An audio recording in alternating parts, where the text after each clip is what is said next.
This battle system is like hitting all the right notes for me right now. Got him. Take that. Steven, You obtained a classic cabbage. Hello, my friends, and welcome back to PlayStation Underground. On today's show, we are playing Ni no Kuni 2 Revenant Kingdom, coming to PS4 on March 23rd.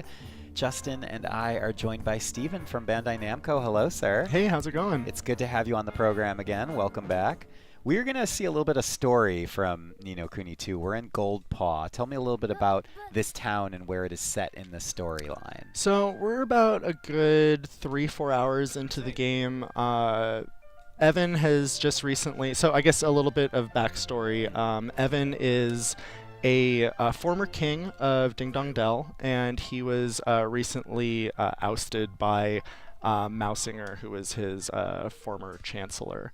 So in going through the story, he discovers that he needs to create a kingdom for his own. So he's been missioning around, gathering more party members, working with Roland and Tani and Batu.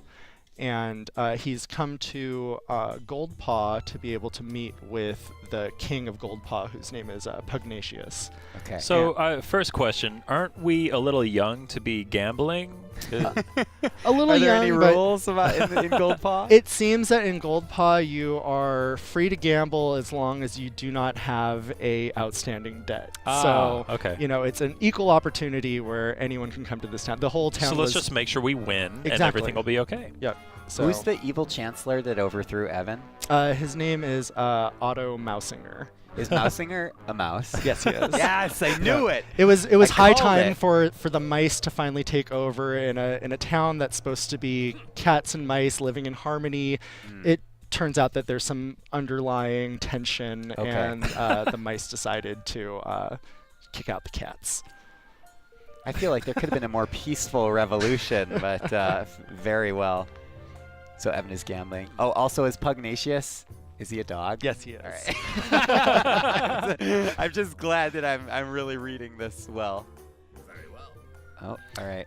Betting, making some bets. So the whole reason why Evan is in Gold Paw to begin with is that he had just recently come from the forest of Niall, and he needs to find lumber to be able to build his kingdom. And Niall says, oh, you know, well, I lost my forest to Pugnacious in a gambling bet. So he decides, okay, well, let me get it back for you. And if I get it back for you, then you can give me, you know, all Some the of the lumber that lumber, I yeah. need.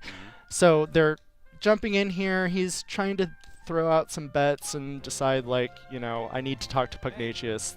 This game of 3 dice seems easy enough, but there's definitely something nefarious that's going on. Something fishy, perhaps? So yeah, we're not winning yet. No, we're not. Oh, okay. Wait. Can I tell him about Roland now, Steve? Oh, yeah, Do I yeah, have your for sure. permission? Oh. Justin, get Roland, the taller adult character yeah. with the blue ponytail. Uh-huh. Guess who Roland is in our real world? Oh God. I don't know. Who's Former president of the United States is one of your characters in your party. what? Yes. So like he goes from the former elected office to entering this fantasy world and serving in your party, which Oh, is just man. the best. That's a really useful experience to have when you're building a kingdom, I think. I think so. Also, yeah. So, actually, I didn't even think about that. That is very true.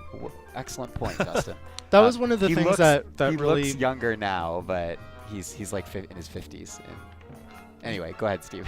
his thought was, like, when he came to this world and he sees, like, all the trouble that Evan's going through, but sees a lot of himself in Evan. So he decides, like, you know what, I'm going to groom him to be a ruler, because I've had Nice. experience in doing so in my own world. He actually had to explain it to Evan in that, like, well, I'm a king from where I come from, and he's like, oh, that's so amazing. He's like, well, kind of. It's more of a president, but, you know, same idea. Hey, I'm starting to think this is rigged. Shady Lofty. dogs. So cute.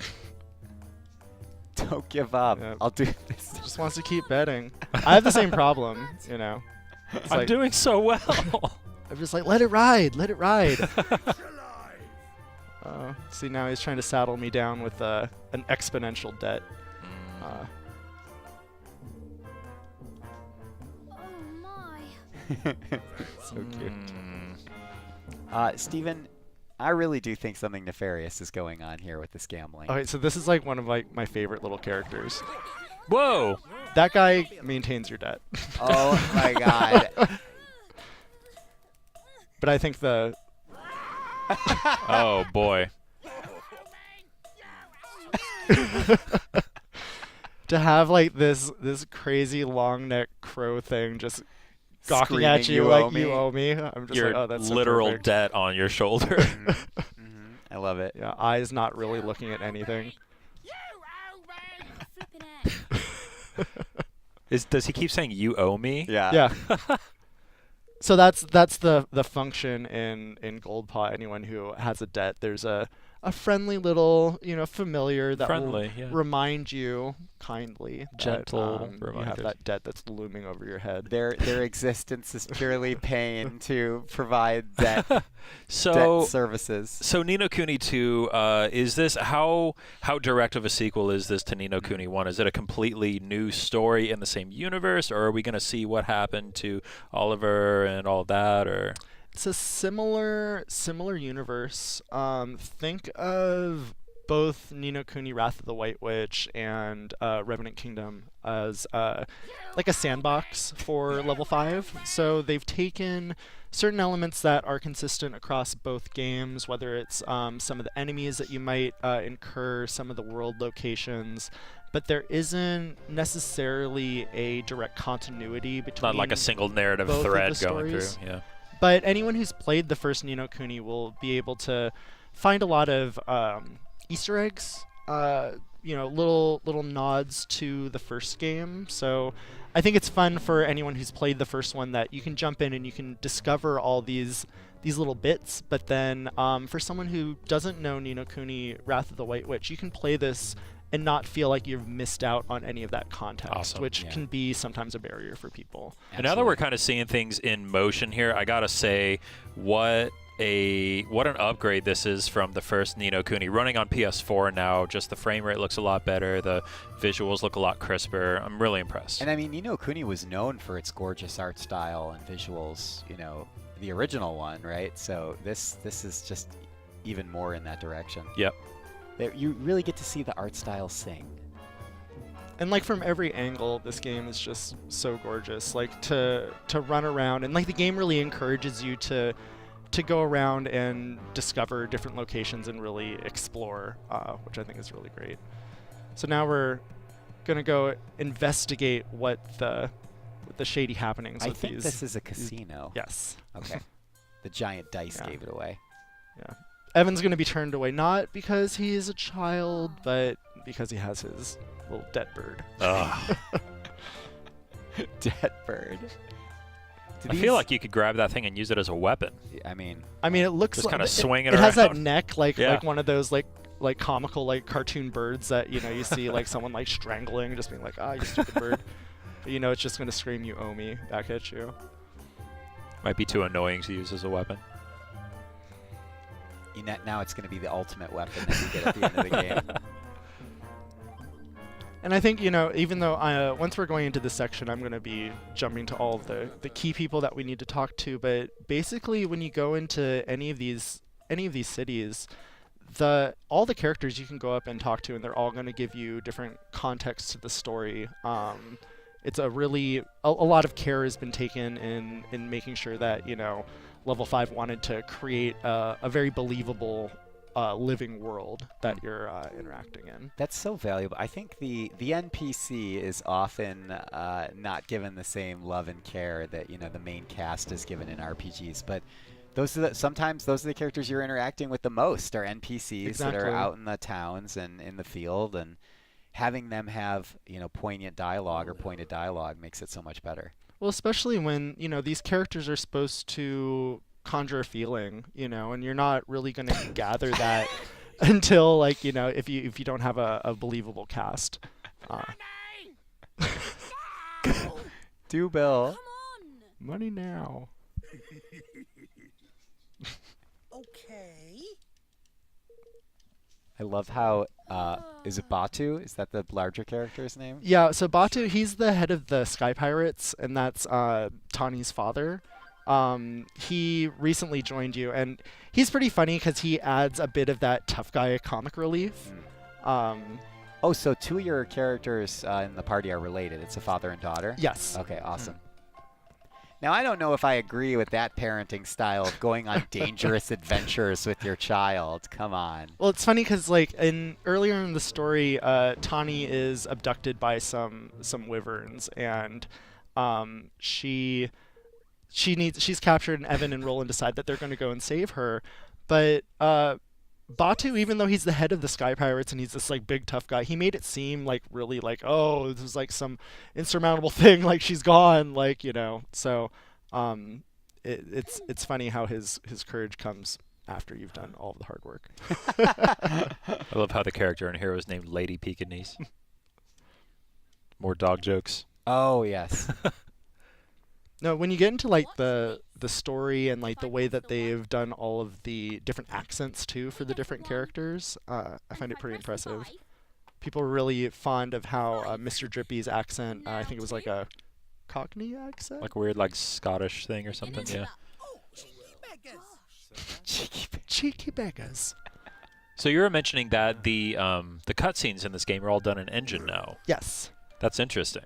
No, being able to, you know, the level 5 has said to me over the course of like the 2 years or 3 years that I've been working on this project. Oh, wow. Steven, you have so much time on this project already. They've been overjoyed with just the fact that they're able to do this on PlayStation 4 and the fact that, you know, it's powerful enough for them to be able to do everything in game and still have it be of a high cinematic quality and caliber. So thanks, you guys. Yeah, yeah. I mean, we're at the stage where the graphics do kind of have that cinematic feel to them already. So, yeah, it looks awesome. So, just about at the end of this little thing, I'm gonna jump back up, and we're gonna see how they've figured out that tricky dice situation. So, Steven, I must see justice done. There will be justice. Can't let this go. There will be justice, but in a way that only Ni no Kuni could serve you justice. We're gonna win $1 billion. Shove it in that mean dog gambler's face. Rub his nose in it. Grab the newspaper. You know. Oh. That's just You've rude. been a bad dog. And Evan is part cat? Yes. Okay. Ah. He's half and half. Interesting. He has excellent hearing, I bet. You owe me! You owe me! Very well. Goodness gracious, going at it again. He's not going to lose this time. I got this I'll time. be counting on you. Let's go, Lofty. Lofty just. So, Alright. which will it be? Red. Time to put our little plan into action. Let us begin.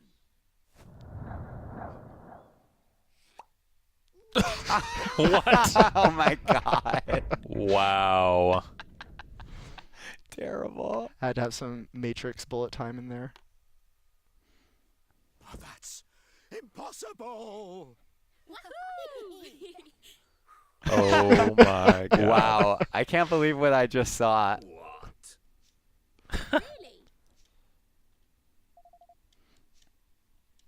Really? Just a little booger bullet. Hmm? Yeah, save everyone.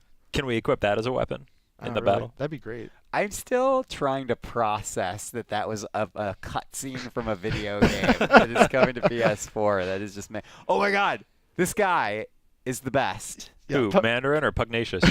If that's Pugnacious, I'm all about Pugnacious. That is definitely Pugnacious. Yeah. Got the 1,000-year-old face right there. Love it. Goodness. It's funny because there's definitely some sneaky things that are going on in Goldpaw, but background-wise for Pugnacious, he actually comes from a very poor family. and Good God, his good. intentions were all, I guess, good-hearted to begin with, and somehow he's kind of fallen off the tracks a little bit, and greed has seemed to have superseded any sort of other judgment. Yeah, he went to jail. Yep. Heck yeah, man. So Justice was done. I called it again. Oh, look at that world map. drop into this. Let's drop into the Calm Lands really quick. It's a good looking world map, gotta say. It's Oh, I nice. love As- the loading icon. As you go through the game, you find different trapdoors. And Oh my you god. Can go Oh my and, god. it helps you like get to Yes. different areas. So this is the overworld. So as you can see, the characters, they take on a more cute, Oh. chibi Forms, chibi yeah. look to them. My gosh. That is adorable. And so when you're in the overworld, all the battles are instance battles, like you see here. But when you're in a dungeon, they're actually seamless battles that go from one area to another. This seems much different than the battle system from the first Ni no Kuni. Very different. So the first one was kind of a hybrid turn-based. So Yeah. whenever you brought up a menu and you wanted to select different characters, it would pause. It does still do that if you're bringing up your menu for using items. So Yeah. you don't have that stress of feeling like, oh, I need to use my items in real time. Yeah, thanks a lot. Oh, guys. I need to hold on. We do need to talk about the Higgledies at some point. Higgledies! Oh, is that them? Higgledies. So the Higgledies are little sprite characters that are natural phenomena in this world. So they're all phenomena from different types of elements. So Right. there's fire, light, darkness, water, and you can catch them and collect them and equip them in battle, and they give you different attacks and different benefits. So they take a bit of the place Yes, of go Higgledies, the go. familiars from the first game. Like, see how there's this circle of influence here. Oh, yeah. I think that's Whifflaff. And Whifflaff, his move is to Ah. create like a field that will help me build up health for any Oh, players cool. that are within that circle. And you can discover new Higgledies throughout the game. There's these little, they're kind of like shrines, and the shrines are asking you for different items that you pick up throughout the game.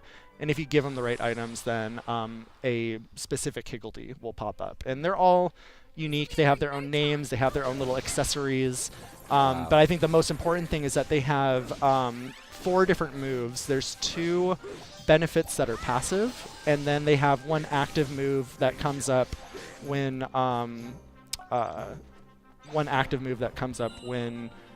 there's that circle of influence. Right. And then when you are in an awakened state, they have an additional benefit. And you can always look at, it's not in this menu, let's see, it's in this one. You can go and you can check out like your party and each of these guys. So there's, Runcible the Righteous, and if I go into like the information, it shows that there's different benefits, like he can restore health to people, he can bring out a cannon on the battlefield. But you each know. one has a certain cost assigned to it, which goes into that meter at the top right. I see. Exactly. Ah, I see. I have so many questions because I love RPG battle systems. They're the best. One of which is it seems like you can control all the characters in your party, right? You can switch between them. You can switch on the fly, and you can only have 3 characters dispatched. So Got it. right now I have Roland in the back ranks. Can you bring Roland in during battle, or is that all done out of battle to decide your dispatch? It's all out of battle. Got it. I love that kind of like dashing spell slinging you were doing a second ago. That's really cool. Oh my god, there's the cannon, Higgledy cannon. So is he primarily a magic user? He has a magic wand. Everyone has a physical weapon that they utilize, and then a portable. So Tani and Batu both have arrows that Oh, they cool. use, and Roland has. Whoa!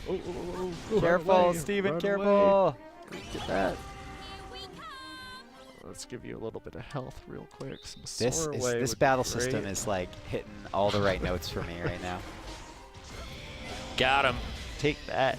Steven, You obtained a Matt, classic cabbage. the On the left side of the screen, running from up to down, there were some weapon icons there with different percentages. Can you talk, is that going to be crucial to battle as well? Is that something you can talk about? So when you're using your different abilities or your skills that are in your skill palette, once your weapon is up to 100%, it's going to give you an added boost when you use that move. So now that I have this at 100%, I can go ahead and charge this move, and hopefully that'll...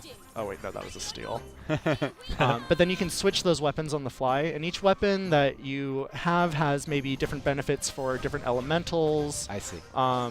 Different strengths, and then I can switch over to Batu. Oh, I see. So each character can bring in 3 different weapons into battle. And you can also save the boost so that you're able to go into a battle and make sure that you have like a couple really strong hits that you're able to shoot off really quickly. Awesome. Gotcha. So I assume we want to use like water spells on this guy. Yeah, these guys always run away really, really trickily. Ah, Curse you, dancing flame being. we'll get him next time. They're so cute though. Oh, and so another thing that's really cool that I wanted to show you was the, not that screen, it's the tactics tweaker. So in the game you can go through, and once you've unlocked the tactics tweaker, it gives you an opportunity to be able to tune exactly the type of experience that you gain in like the spoil setting. Like so here I was able to increase either growth or gold, or finds versus rarities, stuff like that. Interesting. Over in this area you can adjust like it says was this reduced damage when blocking, or decrease the amount of time it takes to escape. So depending on your playstyle, you can adjust these using your battle points, and you earn battle points as you progress through the game. And Steven, in the cases where there's a slider in one direction or the other, do you have to spend battle points every time you want to move it, even if you're kind of backtracking across a different direction? Anytime you're making those adjustments, you're going to be spending your battle points. So it's not like you can just cheat the game and just change it always on the fly. Like you need to actually put in points. So this is explaining how there's different monster types that are in the game, and you can give yourself a benefit or a strength against a certain type of monster, but to do so, that's going to give you a weakness towards its counter. Interesting. So you like thinking if you're going to a specific area and I want to maybe move a little bit of the benefit in like one direction or another, and as I level up, it costs more points for me to be able to make these adjustments. And you earn battle points just by participating in normal battles? Mm-hmm. So someone could, if they were in a pinch, try and grind up those battle points, build a collection, and then make adjustments. Mm-hmm. Cool. Is that tactic tweaker kind of considered with the difficulty scaling throughout the game, or is it more of like a handicap for people who might be having trouble with the game? It can kind of be a little bit for both, because I've found that in certain areas, like even though I've run through and I've beefed up the characters pretty good for right now, there is times where if I'm not well suited against a certain type of element, that it actually will make me expire. So it's definitely not an easy path throughout the whole game. Let's see, I want to look back. That sounds great. It's another element of that's, strategy to a game that already seems like it has a lot going on. Like 3 different characters at a time, each with 3 different potential weapon slots. So this Your is Higgledies. There's a lot going on. And this is a dungeon, so you can see like how there's enemies that are out in the field. Once you jump up and you incur them, then it's going to bring up a wall limiter, so you can only go so far away from them. Oh, cool. Can more enemies join this battle if they wandered into, or are they locked out? It's a limited amount. And then like see how I have like this dizziness? It's actually reversed all of my controls. So well, you were doing great switch to Tommy here. I love the seamless transition into battle. There's no loading screen or anything. Yeah, this looks fantastic. Steven, any parting thoughts or advice for the PlayStation Underground community? I would say, if you are a fan of Ni no Kuni 1, think of all the different pieces that you loved about that game, even if at first glance it seems like Ni no Kuni 2 doesn't have that, you just have to trust that it's been re-envisioned in a different way, and the team has just gone lengths to make sure that anything that they thought was maybe unrefined in the first game, that they really focused on that a lot in this one. So the progression through the story and pacing, the flexibility of the new gameplay action system, and just being able to continue a story-focused experience that is ageless and timeless. Stephen, I really appreciate you being on the program today. Thank you you so for much. having me. Justin, thank you for joining me. Thank as you. always. I'm excited for this. Ladies and gentlemen, join the club because I am too. Ni no Kuni 2 is coming to PS4 on March 23rd. This has been PlayStation Underground. We will see you next time.